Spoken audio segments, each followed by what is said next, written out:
Welcome to the Relationship Revivalists podcast. My name is Jon, and I am here with my amazing wife and co-host, Jess. Hey, Jon. Hey, how are you doing? Great. How are you? Good. Good. So this week we wanted to continue a bit about what we were talking about last week, which was speaking life into your relationship. We wanted to take it a little bit further this week and really talk about speaking encouragement to your spouse and about your spouse. Yes. And it's really a big deal, and we're really spending extra time on it because it's something that can really help infuse that explosive love into your relationship. Well, that sounds enticing to me.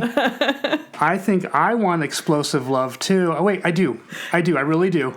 You want it, or you have? What are you saying, Jon? I'm saying right now that if anyone doesn't have it, they should be like clamoring. Well, tell me what's going on here. I need to have this.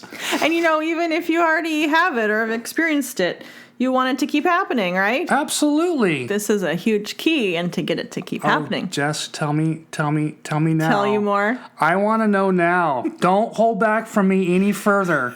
All right. So listen up. So I'm going to kind of speak for the ladies a little bit, and Jon, I want you to come in and speak for the men, of course. So, can I interrupt? Please do. Okay, I'll wait until I can interrupt then. Oh, I was being polite and giving you the floor. Oh, no. Go ahead. You're just going to come in and, okay, here we go.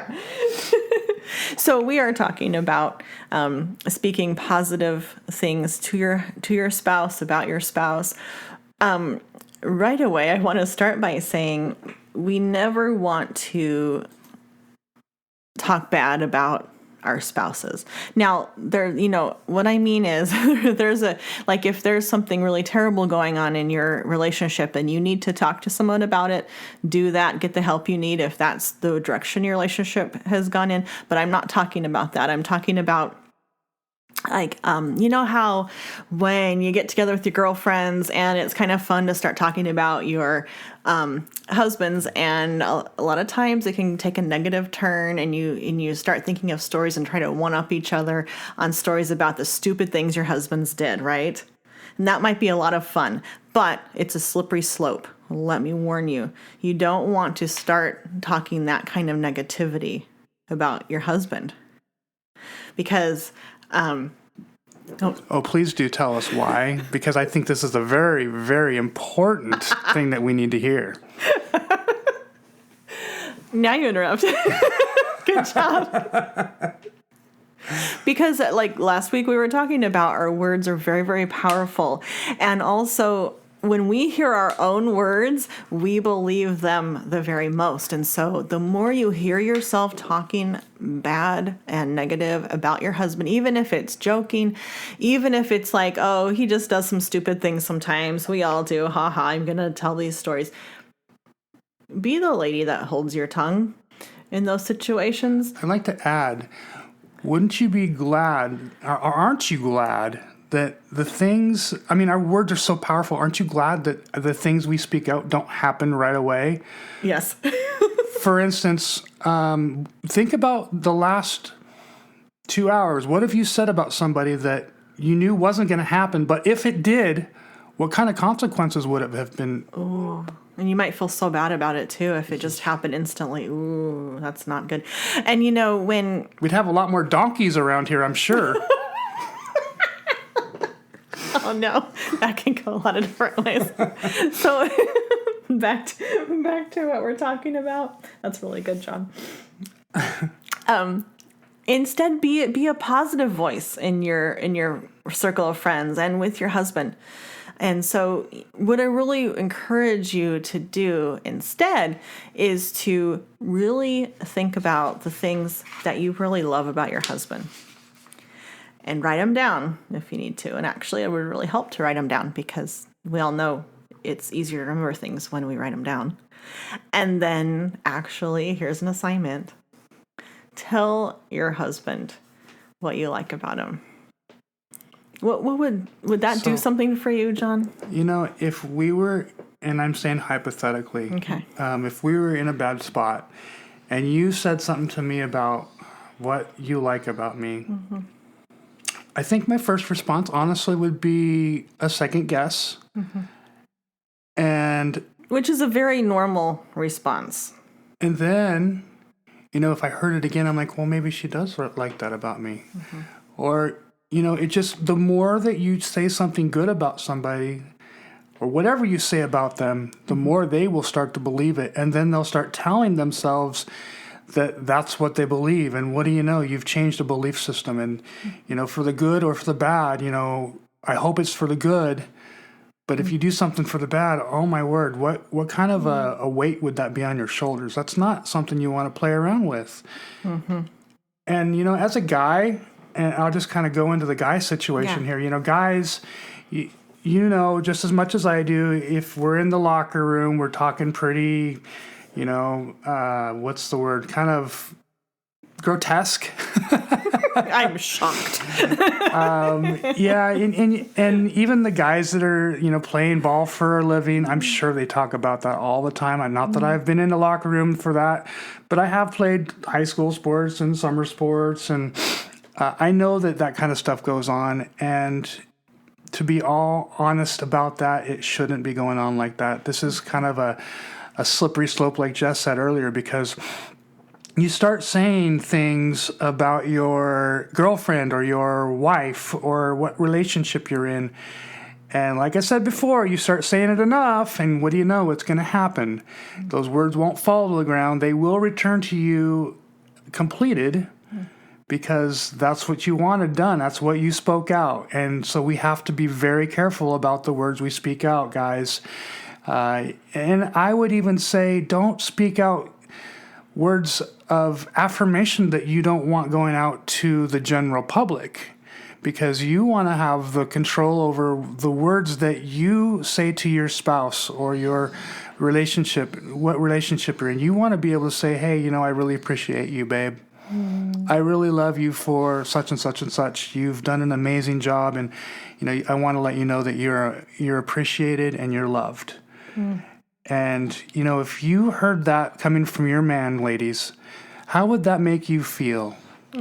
Just hearing that right now, I've been so blessed to be able to hear that so often from my husband. Thank you for that, Jon.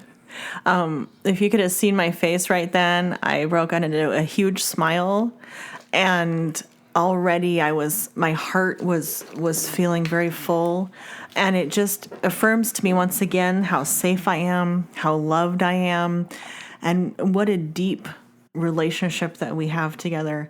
And then I can go on and soar and do the things that I'm called to do, because I know I have that firm foundation with Jon.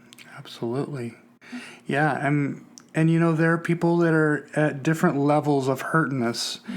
And I know some of the girlfriends that I had growing up weren't really girlfriends that I would consider to be like, how do I say this in a good way? Because I don't like tearing people down ever.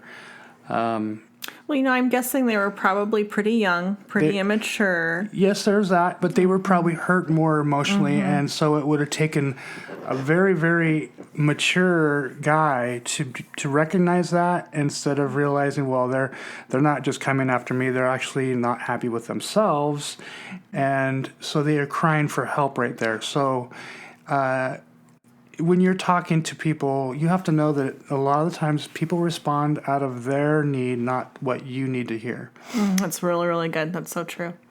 So,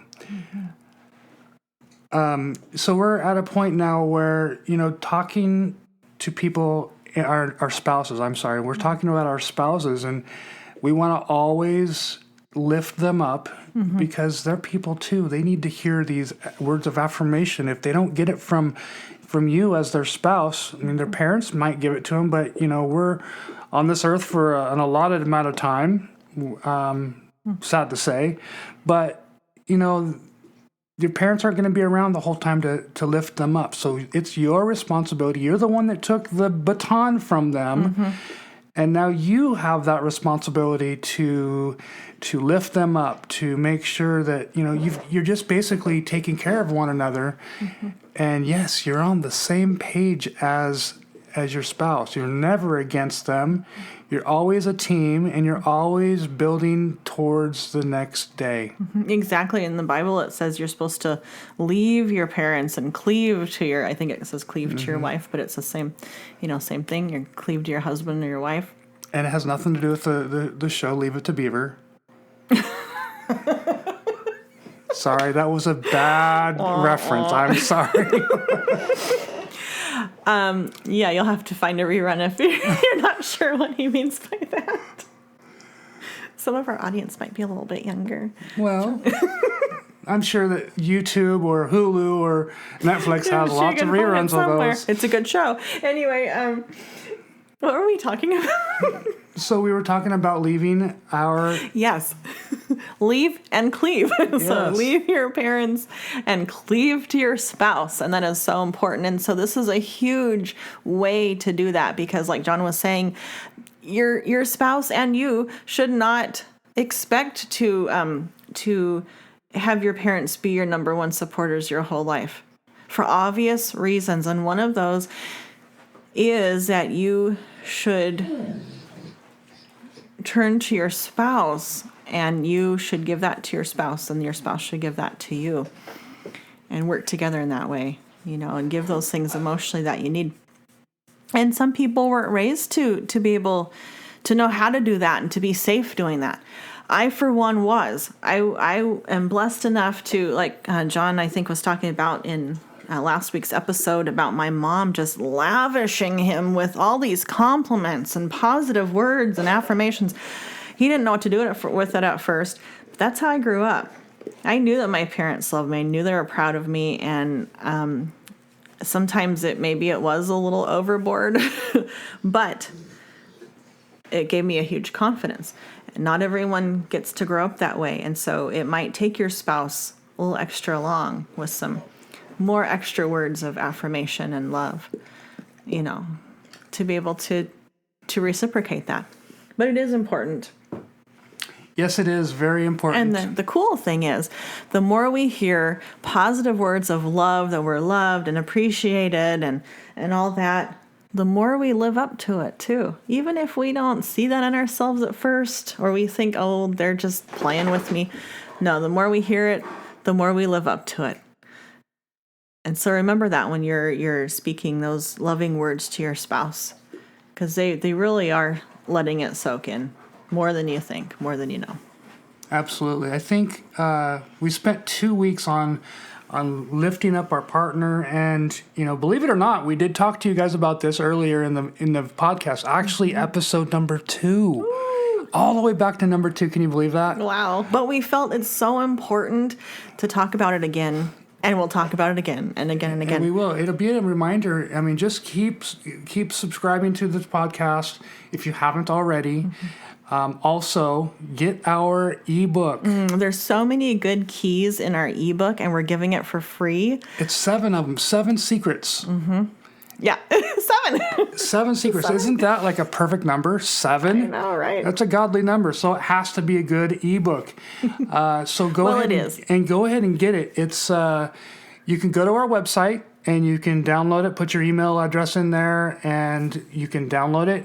The website is going to be therelationshiprevivalists.com/7 secrets, and that's the number 7, not SEVEN. Right. So the number 7 secrets, no space in between those two, and you can get that ebook downloaded and start reading it. It's a short read, but a very good read, and it's very. We had sent this to our mentor and absolutely didn't have any changes that we could actually do because I guess it was that good. I mean, what can we say? We're not bragging. We're just saying what is actually happened. So go download our ebook. It's free. It's for you. It's going to help your relationship. I don't know what else we can say about it. The cool thing about the ebook, Jon, is it was a labor of love, and we really prayed before we wrote this. And so we really feel like the Lord kind of brought the information to us. Downloaded from the Lord. From the Lord, and just written with such love. And so we really are excited and pleased to be able to bring this to you. And it is a short read, and so it's really worth reading over and over again to really glean out those secrets. Absolutely. I'm so excited about it. Absolutely. So I don't know if we have any more to say, or I don't have anything more else to say. Jess is shaking her head no. I think that's good enough for now. I think we've covered the bases for the last 2 weeks on this topic. So we're going to sign off for the week, and we will see you on the next podcast next Wednesday. And that one will be episode number 19. That's amazing. We're almost to 20. Woo! That is awesome. So. My name is Jon, and I'm here with Jess, and we are the Relationship Revivalists, and we are signing off, so have a wonderful week. We'll talk to you later.